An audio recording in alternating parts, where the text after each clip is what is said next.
Bon, ça fait longtemps qu'on s'était pas fait une petite vidéo en direct de la voiture, hein. Ah, bon, là je suis à l'arrêt, pas de souci. Et oui, tiens, bah, je vais la poser ici, peut-être que ça va fonctionner. Ah oui, c'est super, comme ça j'aurai l'impression de vous avoir juste en face de moi. Bon, en vérité, je sors d'un rendez-vous client et je me disais que c'est intéressant comme thématique de venir développer comment est-ce que je gère ce genre de rendez-vous, puisque du coup j'ai aussi une partie commerciale, hein, forcément. Alors, quand je vais en rendez-vous client, je ne prépare globalement quasiment rien.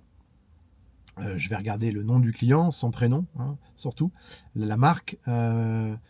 Normalement, j'ai regardé un peu dans quoi est-ce qu'elle travaillait, mais j'aime bien arriver avec pas grand-chose parce que c'est mon discours commercial.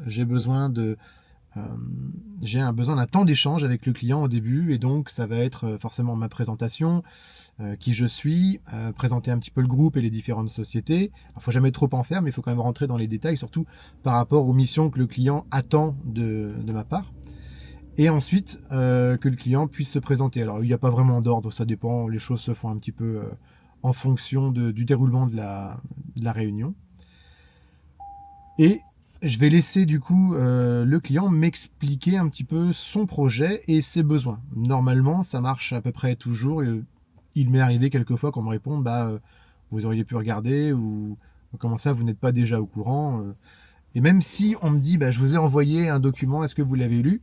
Oui, je l'ai lu, mais j'ai besoin qu'on en discute. Donc je veux bien qu'on reprenne les choses à zéro pour ne rien oublier, pour pouvoir vous poser des questions au fur et à mesure du discours, etc. Je tiens beaucoup à cet échange. Moi, j'arrive à me projeter du coup dans les problématiques du client et je peux réagir au fur et à mesure. Alors, soit je note les questions que je vais poser, soit si je peux glisser à un moment donné mes questions, je les glisse au fur et à mesure. Ce qui est bien du coup, c'est que ça génère un échange qui est co-construit pendant comme ça une bonne heure, où une fois qu'on s'est tous présentés, là il y a un côté d'abord écoute, avec compréhension des besoins, analyse un peu en temps réel, et les questions qui sortent au bon moment, elles vont me permettre de montrer que j'ai une expertise dans le domaine, que le client recherche, hein, puisque ce sont des questions très ciblées. Alors bien sûr, je ne pose pas de questions qui me servent à rien, je pose des réelles questions, mais je pose les bonnes questions. Et normalement, à la fin de la réunion, j'ai déjà plutôt convaincu le client sur le fait qu'on savait faire, qu'il y a un réel intérêt pour la personne. J'essaie de montrer qu'on partage aussi des choses en commun. Ça peut être des méthodologies de travail, être une boîte à taille humaine, avoir de l'expérience, vouloir s'éclater au quotidien dans son travail. Et ensuite, donc ça c'est la phase premier rendez-vous. Lorsque je vais revenir au bureau, je vais devoir faire un devis. Donc ça, c'est un devis qui fait entre 30 et 60 pages. Ouais, c'est beaucoup.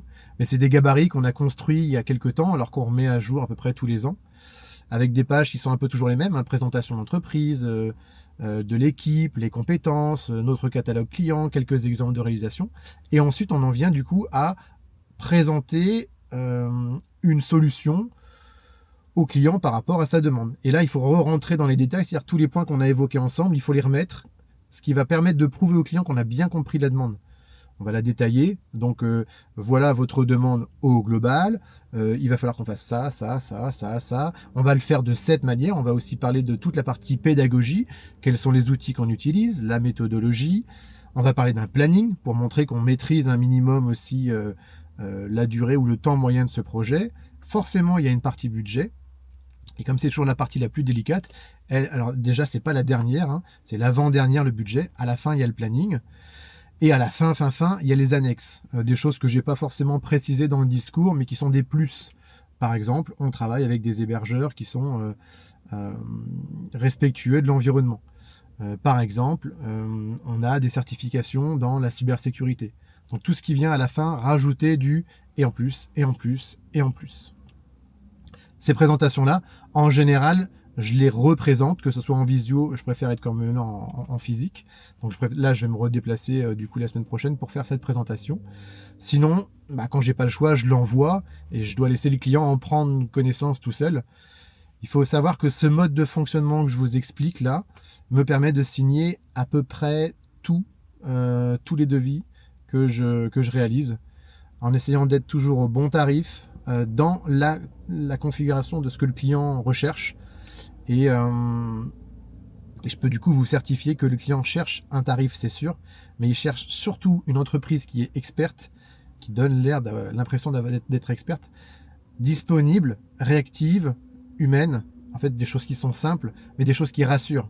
Et de se dire, ok, on veut bien mettre peut-être un peu plus que ce qu'on avait prévu, mais on veut bosser avec quelqu'un qui va être là pour nous accompagner du début à la fin. Voilà, et comme je crève de chaud dans cette voiture, eh bien, je vais reprendre ma route, ouvrir les fenêtres, arrêter là pour ce petit point-là. Si ça vous intéresse, avec grand plaisir, je pourrais développer plus de vidéos sur la section commerciale, des cas concrets ou d'autres thématiques. N'hésitez pas à commenter du coup dans cette vidéo. Sur ce, je vous dis pas petit café et à plus.